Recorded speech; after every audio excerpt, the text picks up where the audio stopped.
excited to share with you my new post, which is about water engineers from an ancient civilization known as Angkorian. You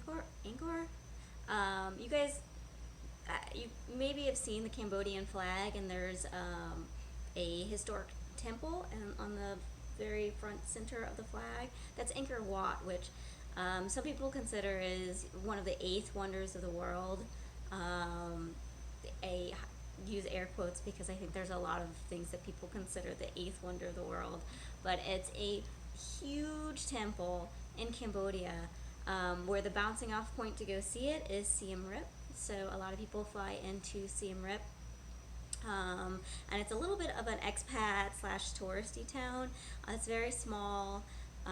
It's adorable, and I visited there last year in April of 2017, and I got to stay there for maybe like 4 or 5 days during my huge Asia backpacking trip. So I stayed at a hostel, and I bounced out to the different ruins and hung out in the hostel and did a lot of journaling and writing and just like coming into myself. It was that part of my life that I really needed that. So one of the things that I've learned since being there is that it was a hydraulic city, and the city's name is actually Angkor Thom, and Angkor, I think, in the language means great. So Angkor Thom is great city, Angkor Wat is a great temple. So yeah, it was super exciting to be there and see like all this ancient engineering and just how beautiful it is. It's, oh, you guys have probably seen pictures of Ta Prohm, which is the Tomb Raider temple where it has all those sprung trees coming out of it. That is in Siem Reap. So I did a little post this past week about the water engineering there, and I wanted to go over my post with you guys. But you should check out the post because the pictures are what make it. So I've been scrapbooking my trip to the World Wonder, Angkor Wat. It's the largest man-made religious monument in the world. Now, if you're a structural civil engineer, this would be the highlight of your trip. So if you did civil engineer but you specialized in structures, just because it's so magnificent and so huge.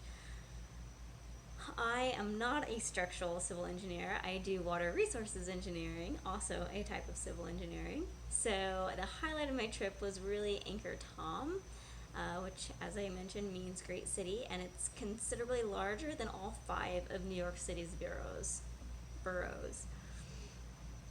It's a hydraulic city. There's an expansive canal system used for both irrigation and for transportation. So I took a lot of pictures of myself near the water and the South Gate, which has some statues. I actually was like snapping photos next to the statues. I like went to go step up near them, and one of the guards was like, "You can't, no, get off." And like, I'm one of those tourists, I'm sorry. Right in the center of Angkor Thom, the city, is a temple called BAYON. When I was there, I searched high and low for a water well, which, if you haven't been to my profile before, is the very first video that you will see the very first time on my YouTube profile.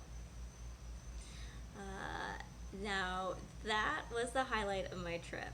So you should go see the little video about it, because it's me laughing at myself how long it took me to find that well.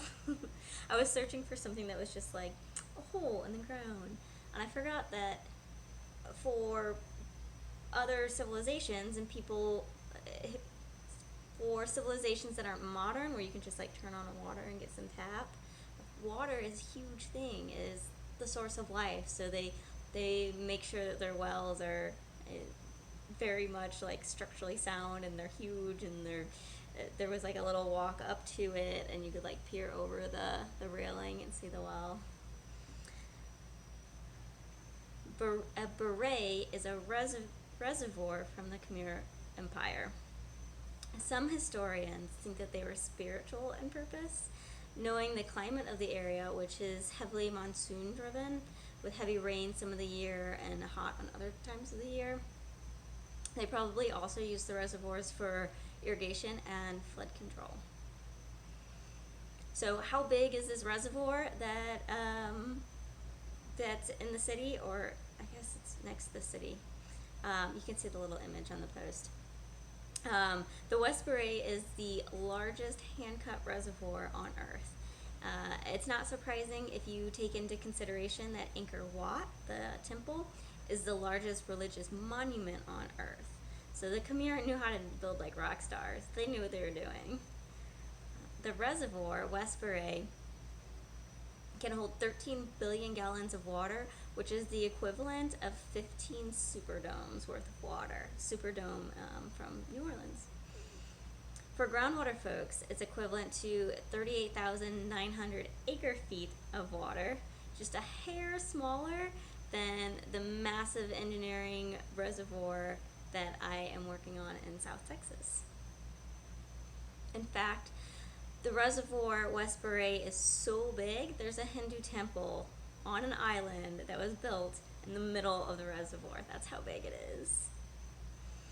It's from the 11th century, and it gets 65% of its water from the Siem Reap River, which makes it an off-channel reservoir. So if you haven't seen some of my posts on Instagram, I work on an off-channel reservoir quite a bit. So go and check it out and you can compare how they look. So it appears that the design for the beret encapsulated existing human-made sites. They did some archaeology work and they saw what must have been houses or where people lived. Underneath what is now the reservoir was also then the reservoir too. So no one knows how it would have played out politically in Angkorian times, but one thing is for sure is that today it would present an ethical dilemma if you wanted to build a reservoir where people have houses. Ethically, you can't prioritize the entire community at the expense of a few individuals. We'd have to take care as to buy out each person's real estate in order to use that land for the commons or for a reservoir or anything else. A big cost to a construction of a reservoir is buying all of that real estate at a fair price. We still have problems with this. I Googled Reservoir, Texas, and I got a ton of results that were people who thought their properties were undervalued, and it's still an ethical dilemma for us, especially in areas that they need flood control measures, but there's not a whole lot of land.